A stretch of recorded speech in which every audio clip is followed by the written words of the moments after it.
제26화 이성계의 힘의 원천 가별초. 모태똥이 권력은 총구에서 나온다고 말한 관점에서 보면 이성계가 조선왕조를 개창할 수 있었던 힘은 가별초에서 나왔다고 볼 수 있습니다. 별초는 고려시대 특별히 뽑은 정예병을 가리키는 말이었고 몽골과 끝까지 싸운 삼별초가 떠오릅니다. 삼별초가 최씨 무신 정권을 위한 사병이었듯이 가별초도 이성계 가문의 사병이었습니다. 또 다른 주장은 가별초는 여진어인 가배 치를 음차한 표현으로 가배는 화살, 치는 사람을 뜻하므로 활 쏘는 사람이라는 의미라고 합니다. 어찌되었건 가별초는 이성계 가문의 특수부대를 의미하는 것으로 이성계의 고조부 이안사 시절부터 무리를 이룬 140여 가구에서 출발하여 대를 거치면서 당대의 그 어떤 세력보다 더 실전 경험이 풍부한 무장 집단이 되었습니다. 이성계의 4대조 목조 이안사는 전북, 전주에서 살다 한 기생 문제로 별감과 다투었고 결국 자기를 따르는 무리를 거느리고 강원도 삼척으로 이주하였습니다. 하지만 그 별감이 알렴사로 온다는 소식을 듣자 다시 동북면의 의주로 이주했다가 결국 몽골에 투항하였습니다. 이때가 고려 고종 41년이었습니다. 역사 기록에는 어린 시절부터 위험이 있던 이 안사의 유년기를 보여주는 장군수 설화가 전해지고 있습니다. 이 안사가 아이들과 놀이를 하면서 큰 나무 아래에서 진법 익히기를 즐겨하였으므로 당시 사람들은 그 나무를 장군수라 하였다. 목조가 이 나무 아래에 단정히 앉아 있으면 여러 아이들이 빈번하게 왕래하면서 앞에 늘어서서 절을 하는 것이 마치 관청에서 아침 조회를 하는 모습과 흡사하였다. 후대인들이 그 나무의 둘레에 단을 쌓고 제사를 드렸으며 또 담장을 둘러싸고 사람을 시켜 수옥해 하였다. 목조 이안사에 이어 익조 이행리, 도조 이춘으로 이어지며 이성계 가문은 동북면의 유력 가문이 되었습니다. 이춘은 박광의 딸에게서 이자흥, 이자춘을 낳고 상성 총관인 조휘의 딸에게서 이완자부라와 이나야를 낳았습니다.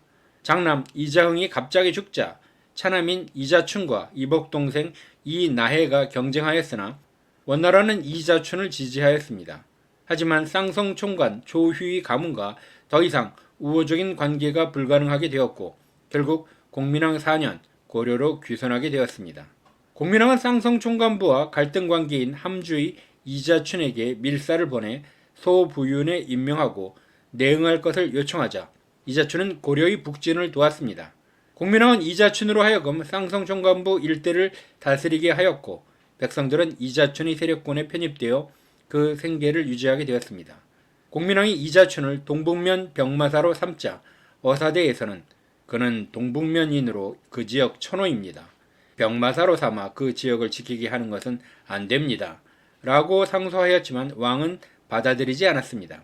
이후 여진인의 지역으로 들어갔다가 이자춘에게 돌아온 자들은 이자춘 개인 세력에 편입되었는데 이는 백성들이 국역의 부담에서 벗어나려는 목적이었습니다.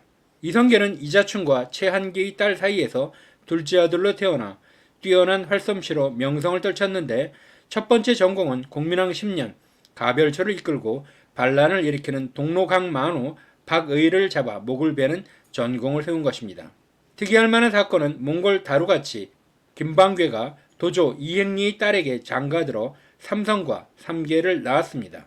그들은 이성계와는 외종 형제가 되는 사이로 여진 땅에서 자랐는데 말타기와 활쏘기가 능하며 완력이 뛰어났습니다. 공민왕 13년 원나라는 기왕후 일족을 살해한 공민왕을 폐위시키려고 덕훈군을 왕으로 세운 후 1만의 군사로 쳐들어왔고 삼성과 삼계도 함주를 함락시키고 금야경까지 진군하며 고려군을 격파했습니다. 하지만 덕훈군의 군대는 의주까지 왔다가 이성계와 최영에게 패했고 이성계는 철관을 거쳐 김규와 합류하여 삼면에서 적을 공격하면서 금야와 함주를 되찾자 삼성과 삼계는 여진으로 달아나 끝내 돌아오지 못하였습니다. 이 공로로 공민왕은 더욱 이성계를 신뢰하게 되었습니다. 고려 후기에는 북로 남해라 불리는 북방 오랑캐와 남방의 왜구들의 침탈이 심했는데 가장 뚜렷한 공훈을 세운 인물은 최영, 이성계 두 명의 장수였지만 이들 간에는 결정적인 차이점이 있었습니다. 최영은 종신토록 군사들을 지휘했지만 휘하의 사절 가운데 최영의 얼굴을 아는 사람은 수십 명에 지나지 않았다고 기록될 정도로 부하들과 개인적 인연이 없이 공식적인 편제를 통해 지휘해왔지만 이성계의 가별초는 대를 이어 세습되는 사병으로 그 성격이 달랐습니다. 1362년 몽골군 나하추가 함경도로 쳐들어왔을 때 고려는 홍건적을 간신히 물리친 이후 병력의 여유가 없었고 1차 전투에서 고려군은 나하추의 군대에 참패하였습니다. 할 수 없이 고려 조정은 병력 동원이 가능하고 동북면 지리에 밝은 이성계를 병마사로 임명하고 가별초를 출정시켰습니다.